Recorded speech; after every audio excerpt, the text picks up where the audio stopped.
పవన్ కళ్యాణ్ గారు హీరోగా, director Sujith తెరకెక్కిస్తున్న cinema 'OG'. తాజాగా ఈ మూవీ ఫస్ట్ సింగిల్ మీద వార్తలు వస్తున్నాయి.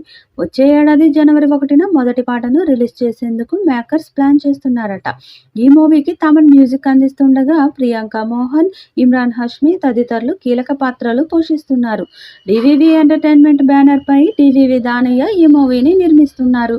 పవన్ ఈ గ్యాంగ్స్టర్ డ్రామాలో ఓజాస్ గంభీర అనే శక్తివంతమైన పాత్రలో నటిస్తున్నారు. ఆయన్ని ఢీకొట్టే ప్రతి నాయకుడిగా ఇమ్రాన్ హష్మీ నటిస్తున్నారు. ఈ సినిమా వచ్చే వేసవికి ప్రేక్షకుల ముందుకొచ్చే అవకాశము ఉంది. అర్జున్ దాస్, శ్రీయారెడ్డి, ఇమ్రాన్ హష్మీ కీలక పాత్రలు పోషించనున్నారు. డివివి ఎంటర్టైన్మెంట్ బ్యానర్ పై డివివి దానయ్య ఈ సినిమాను నిర్మిస్తున్నారు. ఇప్పటికే ఓజీ సినిమా నుంచి విడుదలైన పోస్టర్స్, గ్లిమ్స్ పవర్ స్టార్ అభిమానుల్లో అంచనాలను పెంచేసింది. కానీ ఈ మూవీ షూటింగ్ మధ్యలోనే ఆగిపోయింది. పవన్ కళ్యాణ్ రాజకీయాల్లో బిజీగా ఉండడంతో షూటింగ్కు గ్యాప్ ఇచ్చారు.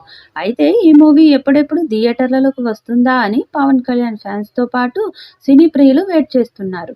వచ్చే ఏడాది మొదటి రోజు నుండే ప్రమోషన్ మొదలు పెట్టాలని చూస్తున్నారట.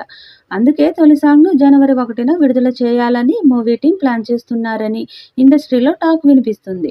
అయితే మొదట ఈ పాటను సెప్టెంబర్ 2న పవన్ కళ్యాణ్ పుట్టినరోజు సందర్భంగా విడుదల చేయాలని అనుకున్నారు. అయితే తెలుగు రాష్ట్రాల్లో వరదల పరిస్థితి ఉండడంతో వాయిదా వేశారు. పవన్ కళ్యాణ్ రాజకీయాల్లో బిజీ అయిపోయారు.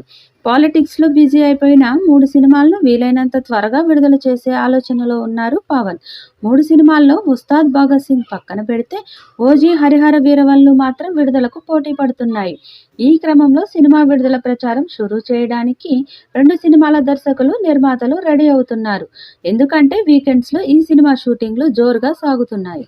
హరిహర వీరమల్లు సినిమా సెట్స్లో పవన్ ఉన్న సీన్స్ తీస్తుంటే ఓజీ సెట్స్లో పవన్ లేని సీన్స్ తెరకెక్కిస్తున్నారు. అంతా అనుకున్నట్టు జరిగితే కొత్త ఏడాది తొలి రోజు ఓజీ ప్రచారం షురూ చేస్తారట. ఓజీ మూవీ మీద భారీ అంచనాలు ఉన్నాయి. ఈ చిత్రాన్ని పాన్ ఇండియా స్థాయిలో అన్ని భాషల్లో విడుదల చేసేందుకు ఏర్పాట్లు చేస్తున్నారట.